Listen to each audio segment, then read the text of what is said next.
The crimson stains couldn't deceive, and the gore splattered on Thaddeus Whitmore's wooden barriers revealed a tale he had no desire to decipher. For over a decade, only the whisper of wind and the movement of livestock had broken the quiet of his homestead. Yet here she lay, crumpled against the aged timber, her garments ripped, her breathing faint. Clinging to life by a thread, Whitmore had deliberately crafted this remote existence, following the tragedy that befell his kin, after the inferno, after the blame that pursued him like drifting ash. He had selected this barren solitude. No homesteaders within miles, no callers, no entanglements. Solely himself, his herd, and the tranquility that arrives when the world forgets your existence. Standing 90 feet distant, he held his firearm loosely while examining the stranger who had destroyed his meticulously built privacy. She appeared no older than 3 decades, her ebony locks tangled with grime and something more sinister. Her palms clutched to her ribs where cloth had split and crimson had seeped through. His presence remained unnoticed. Her lid stayed shut, her complexion ghostly as dawn's ice. Every fiber of his being urged him to retreat, return to his dwelling, and act as though this encounter never occurred. From his past dealings, aiding unknown individuals only invited disaster. And disaster was precisely what Thorne Whitmore had vowed never to welcome into his existence again.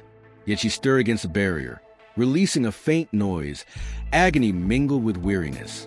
That sound pierced through 12 years of carefully erected defenses. He discovered himself advancing one pace, then another. Her lids parted when a silhouette crossed over her. Emerald irises, keen despite her suffering, locked onto him a blend of terror and frantic optimism that constricted his chest. She attempted speech, but managed only a murmur he couldn't discern. Thorne lowered himself, maintaining his weapon across his thighs, preserving space even while drawing nearer.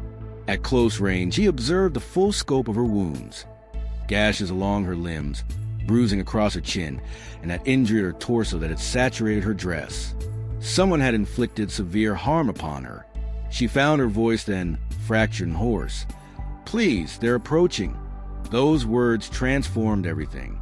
If pursuers were coming, if hunters were tracking this woman, then his dozen years of tranquility were ending regardless of his actions. Thorne Whitmore confronted the decision he'd avoided for more than 10 years, becoming entangled in another's conflict. Yet gazing into those frantic emerald eyes, he understood the choice might have already been determined for him. Thorne's initial impulse was abandonment. His second was assistance. His third, the victorious one, was obtaining information before either option resulted in his death. "Who approaches?" he inquired, scanning the distant horizon where dust formations might conceal advancing horsemen. She struggled to straighten, grimacing as movement aggravated her injuries. "Men from Dead Rock Canyon. 3 of them, perhaps 4. Her voice bore the exhaustion of prolonged, desperate flight. "They pursued me since yesterday." Dead Rock Canyon. Thorne recognized the location. A community 40 miles southward, notorious for dual purposes: silver extraction and harboring individuals who avoided questioning others' histories. If she fled from there, she'd either stolen something precious or witnessed forbidden events. "What was your transgression?" The inquiry emerged harsher than intended, but 12 years of seclusion had eroded most social refinement. Her gaze flashed with combined anger and pain. "What suggests I committed wrongdoing?" "Because virtuous individuals rarely collapse bleeding against my barriers with killers following their path." She averted her gaze, her jaw clenching. For a moment, he anticipated silence. Then she spoke so softly he leaned closer to hear. "I witnessed them slaughter a family, the Hendersons. They possessed a claim near the canyon. Discovered something worth murdering for." Her hands trembled as she pressed them firmer against her side. "I was purchasing supplies, wrong location, wrong moment." Thorne studied her expression, searching for indicators marking her as dishonest. He'd mastered reading people during his pre-isolation years, essential for his former occupation. Yet her gaze remained steady, and her voice's tremor suggested trauma rather than deception. "So you fled," he stated. "What alternative existed? Remain and allow them to silence their sole witness?"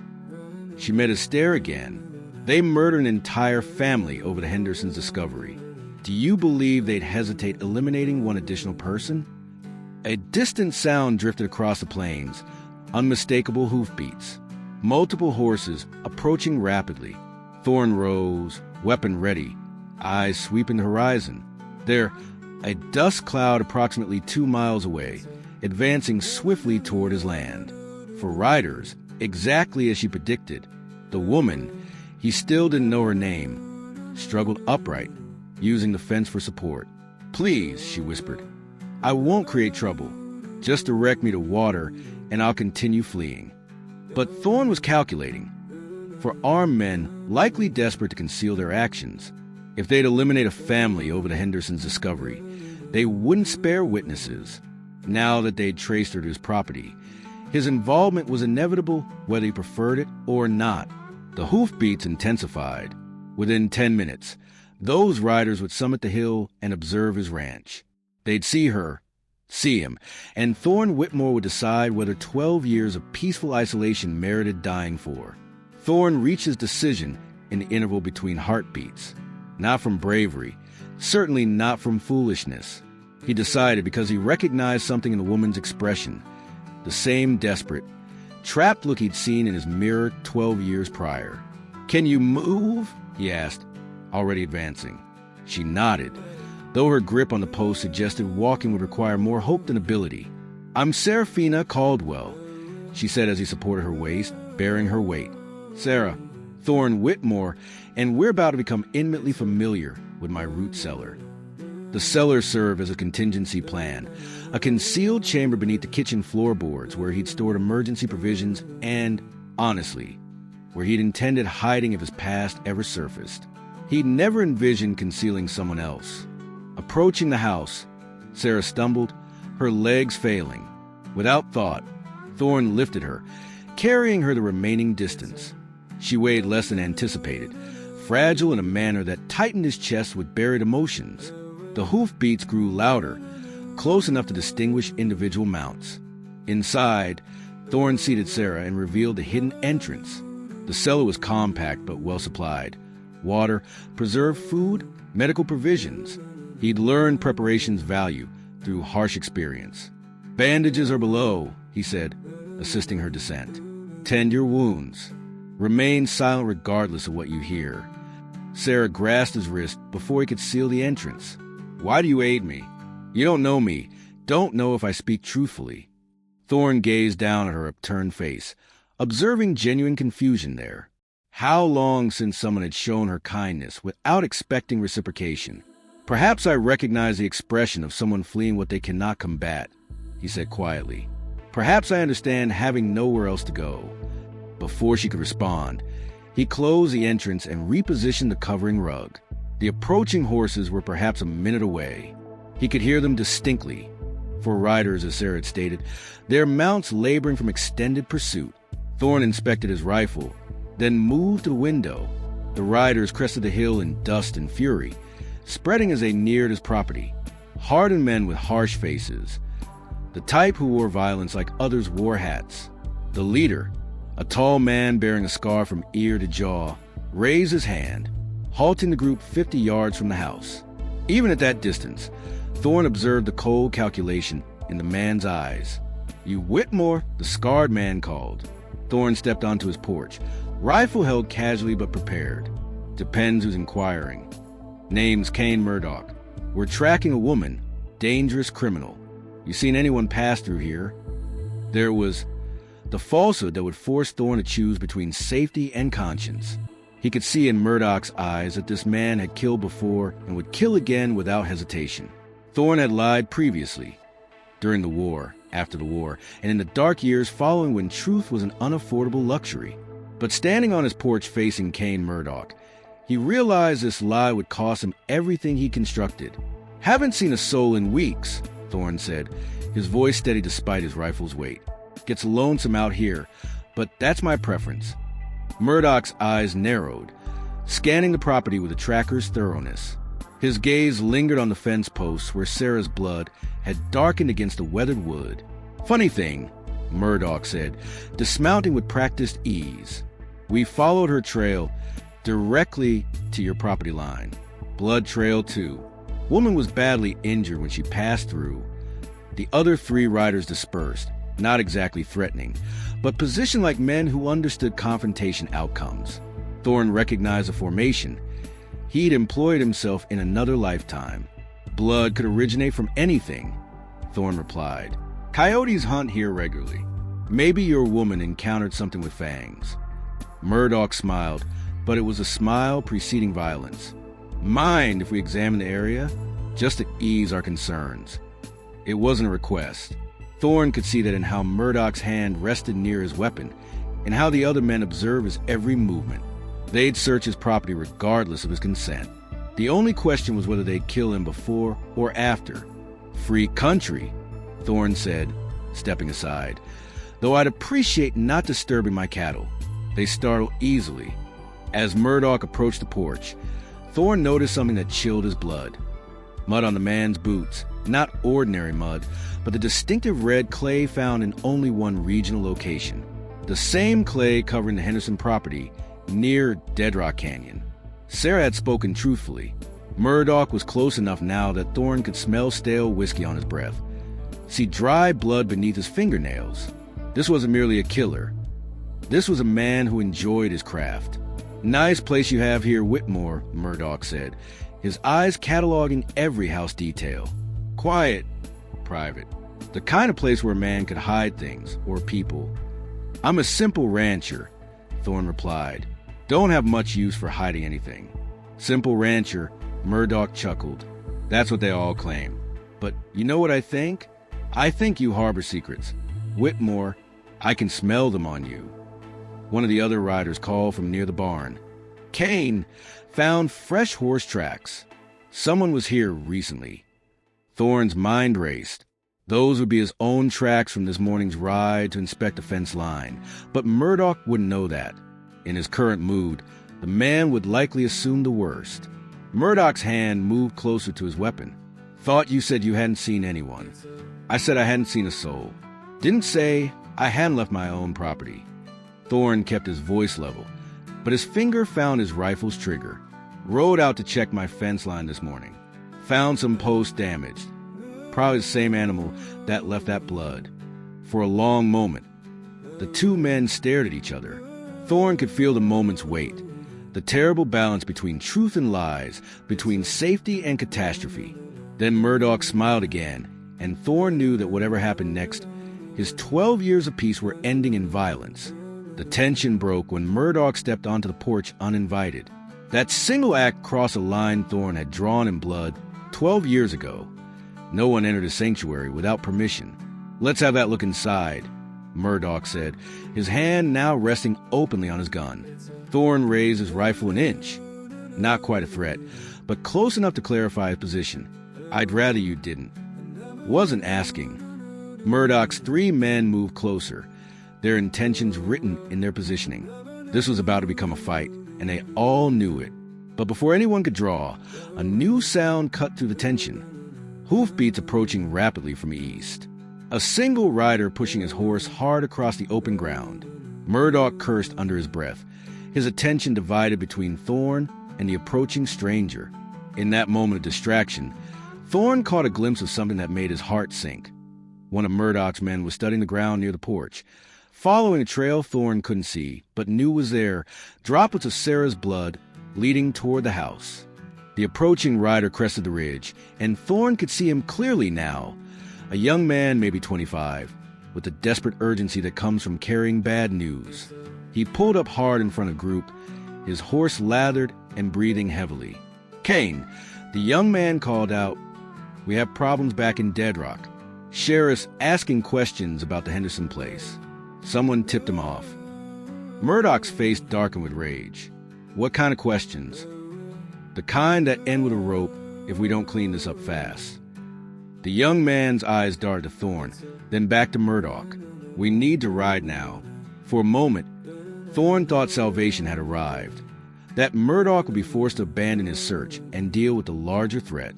But then Murdoch's gaze fell on those drops of blood leading to the house, and his expression shifted to something infinitely more dangerous. "Curtis," Murdoch said to the man tracking the blood trail, "what did you find?" Curtis pointed toward the house. "Blood trail leads right to the front door. She's here." The words hit Thorne like a physical blow. His deception had been discovered, and now for armed killers stood between him and the woman he'd sworn to protect. Worse, they were desperate men facing a hangman's noose if they didn't silence every witness. If you were Thorne, what would you do? Fight 4 armed men to protect a woman you barely know, or try to negotiate your way out and hope they spare both your lives? Tell me in the comments. I need to know which side you'd choose, because what Thorne decided next would determine whether either of them lived to see sunset. Murdoch drew his weapon with practiced speed. Bring her out, Whitmore. Do it now, and maybe we'll make this quick for both of you.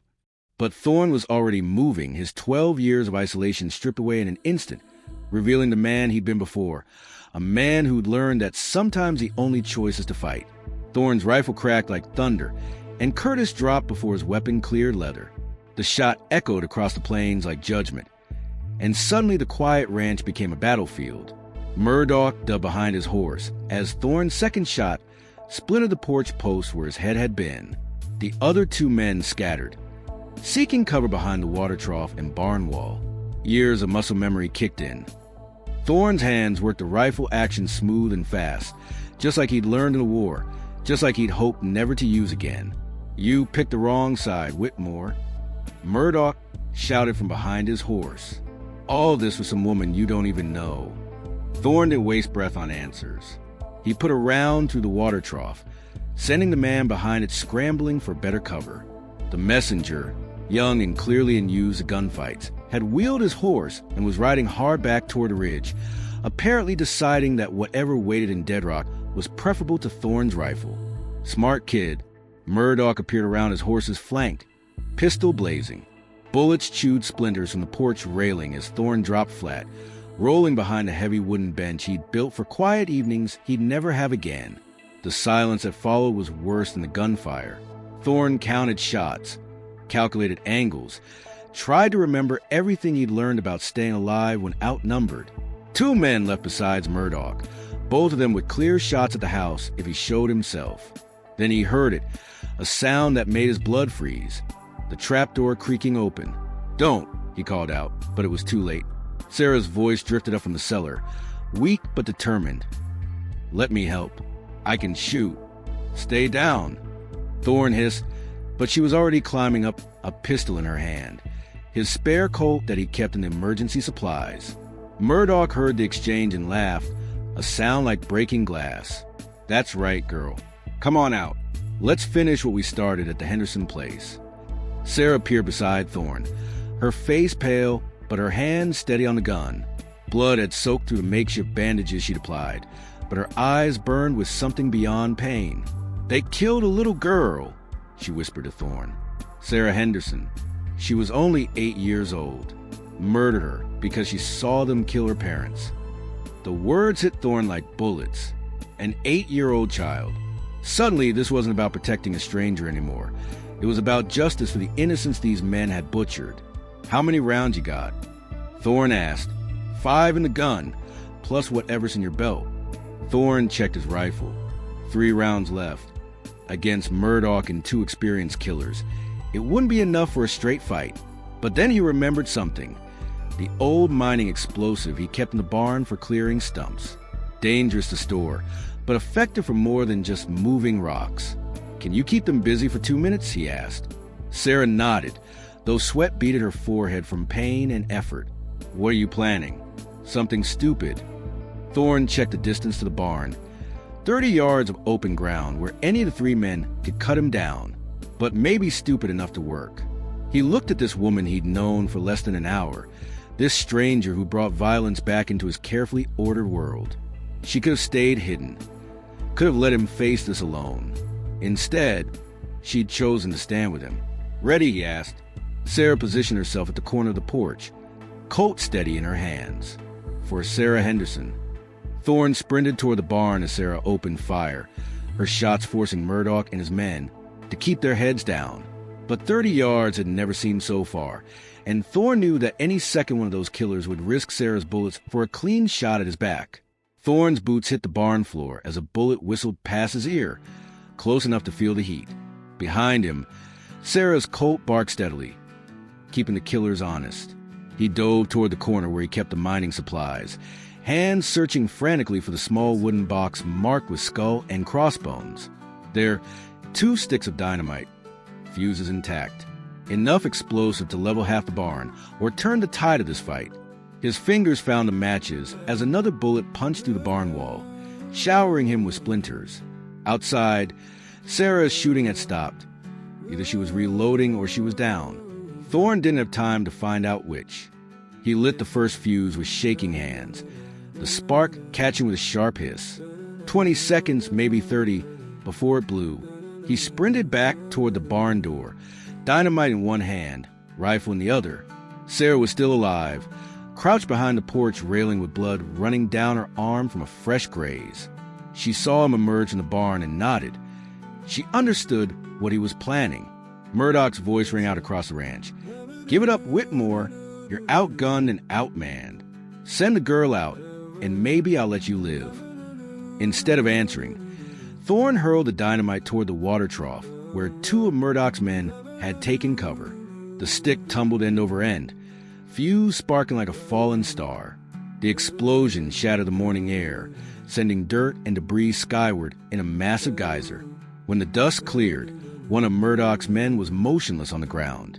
The other was crawling away, stunned and bleeding. But Murdoch himself had used the chaos to advance, and suddenly he was at the porch steps, gun trained on Sarah's head. "Drop it, Whitmore."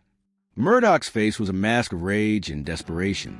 "Drop it, or I'd paint your porch with her brains." Thorne froze, rifle halfway to his shoulder.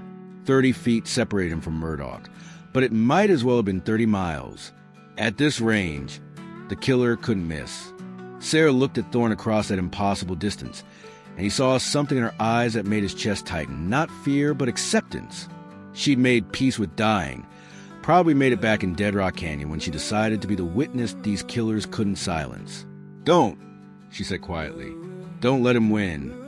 But Murdoch was already squeezing the trigger when the second stick of dynamite, the one Thorne had lit but kept hidden behind his back, rolled to a stop at the killer's feet. Murdoch's eyes went wide as he realized what was happening. He had perhaps 3 seconds to choose between shooting Sarah and diving for cover. He chose wrong. The blast lifted Murdoch off his feet and hurled him backward, his gun spinning away into the dust. When the ringing in Thorne's ears faded, the ranch was silent except for the wind and the distant lowing of spooked cattle. Sarah was alive, shaken but breathing. Murdoch lay motionless near the shattered remains of the porch steps. The surviving gunman had disappeared entirely, probably deciding that whatever the sheriff in Dead Rock might do to him was preferable to facing more explosives. Thorne walked slowly to where Sarah sat, his rifle still ready but no longer needed. She looked up at him with those green eyes that had changed everything. "Is it over?" she asked. Thorne surveyed his destroyed ranch, the shattered porch, the crater where his water trough used to be, the blood soaking into earth that had known only peace for 12 years. "Yeah," he said, reaching down to help her stand. "It's over." 3 days later, Sheriff Morrison arrived from Dead Rock Canyon with a posse and questions. He found Thorne repairing his porch while Sarah sat nearby, her wounds healing but her presence permanent in ways neither of them had planned. Morrison was a good man, honest in a territory where honesty was often fatal.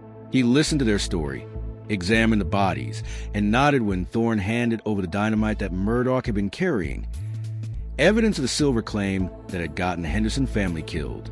Henderson found a vein worth killing for, Morrison explained, hefting the ore sample. Murdoch and his crew figured they could eliminate the family and claim the strike for themselves. They almost got away with it. The sheriff's eyes lingered on Sarah, taking in her healing injuries and the determined set of her jaw. "You willing to testify in court about what you saw?" "Every word," Sarah replied without hesitation. Sarah Henderson deserves that much. Morrison nodded and turned to Thorne. "And you've got quite a reputation from your war days. Some folks might wonder why a man with your skills chose to hide out here for so long." Thorne's hand stilled on the wood he was planing. "Sometimes a man needs to find peace before he can make it for others. Well, you made plenty of peace here. Murdoch's gang was terrorizing half the territory. Word's already spreading about what happened. You might find folks coming by to shake your hand. The thought of visitors, of his isolation being permanently broken, should have filled Thorne with dread. Instead, he found himself glancing at Sarah, who was watching him with something that looked like hope, after Morrison and his posse left, taking the bodies and their grim evidence. Thorne and Sarah sat on the partially rebuilt porch as sunset painted the sky in shades of fire. "You could go anywhere now," Thorne said quietly. "Morrison offered to escort you to Denver, help you start fresh where nobody knows your story." Sarah was quiet for a long moment, watching the cattle move across the pasture in the dying light. "And you? What will you do?" "Same as always, I suppose. Work the ranch, tend the cattle." He paused, then looked at her directly. "Though it occurs to me that this place could use a woman's touch, and maybe some extra hands to the work." "Are you offering me a job, Thorne Whitmore?" "I'm offering you a home, if you want it." Sarah's smile was like sunrise after the longest night. "I've been running for so long, I've forgotten what home felt like." "It feels like this," Thorne said, and for the first time in 12 years, he meant it. 6 months later, travelers passing to the territory would tell stories of the peaceful ranch where a scarred man and a green-eyed woman built something beautiful from the ashes of violence. They raised cattle and children, welcomed strangers, and never spoke of the day when blood on fence posts changed everything. Thorne kept his rifle cleaned and ready, but he never had to use it again. Some battles once won, stay won, and some peace once earned lasts forever. The ranch that sheltered one broken soul became a sanctuary for 2 healing hearts, proving that sometimes the best things in life begin with the courage to help a stranger in need. If you're enjoying the story, subscribe to the channel now. Click on the video on the screen to hear a story even better than this one. More intense, more profound, the kind that makes your soul pause and your heart race.